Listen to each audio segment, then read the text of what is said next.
I get to come to this building every day knowing that I'm responsible for the safe custody of 1,000 years of history and 11 million records that reflect the democracy of this country. It's these micro stories in a global universe, and that's very, very unusual. I think the digital archive here is the memory of the future. It gives transparency to the decision-making of the government of today, for the researchers of even today and tomorrow, I would say.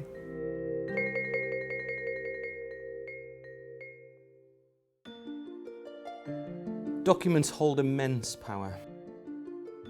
It's our job to take in the records and make them available to the public. They're fantastic windows into the past. They tell stories about real human experiences. It's about being transparent, about being open, and about letting the public understand their place in history. Boston, have you got any Boston? De la Tortue, so this is the West Indies. The prize papers are papers seized off ships by British Navy ships or by privateers between the 16th and the 19th centuries. It's as if one had suddenly seized a post office from 300 years ago with all of the letters in it, undelivered, unopened, and you have in there love letters, business letters, family feuds, all manner of things that are the stuff of everyday life. Merchants, women, lots of women. There's a lot of collaborative projects related to these papers by people interested in a wide range of topics, from philology to women's studies to the slave trade. And I have to say, it's a very inspiring thing to get together with a group of people in a room and look through one of these boxes, because it's absolutely extraordinary what you find, and everyone from a different discipline sees something else that's of value to them. My project is Decolonizing the Archive. For me, that means looking at different ways of accessing and engaging with heritage, particularly the heritage of African and Caribbean people within Britain.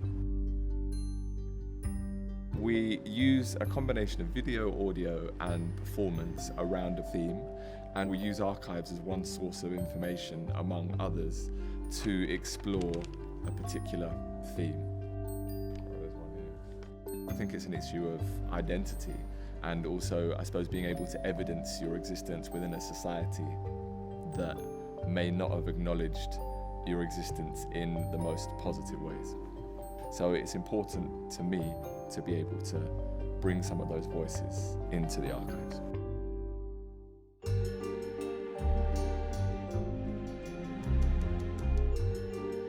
What I like doing with the archives is getting a range of materials, so I'll possibly look at architectural plans, I might look at correspondence as well, of people describing what these places in the past look like. That's all the fun for me, because I like piecing the puzzle together and creating this reconstruction of a place which possibly no one else has ever seen before. I'm using 3D modelling as a method of digital engagement to help new audiences become part of this world of computer-generated imagery. So giving people this new way of engaging with the archives in a very creative way and also a very fun way is very positive.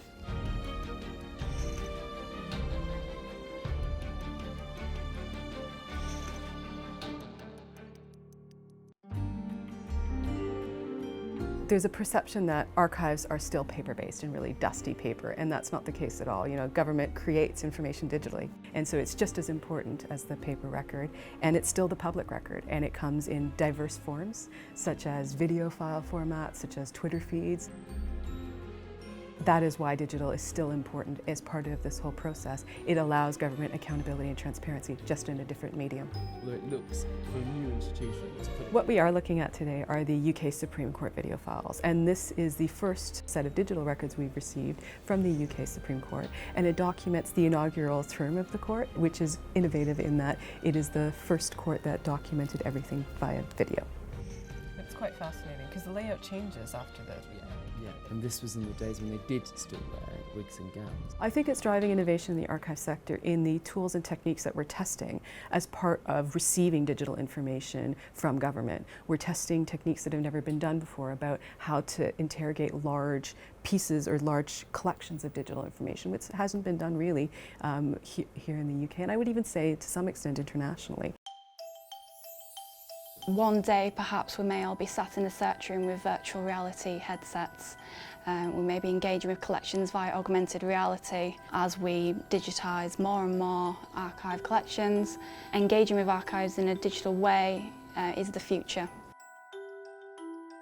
The future of archives is incredibly interesting at the minute. We're in this transitional period. The last 150 years has all been about paper. The next 150 years is all going to be about digital. This is a paradigm shift for archives across the world, and it's a really interesting and exciting time to be part of that.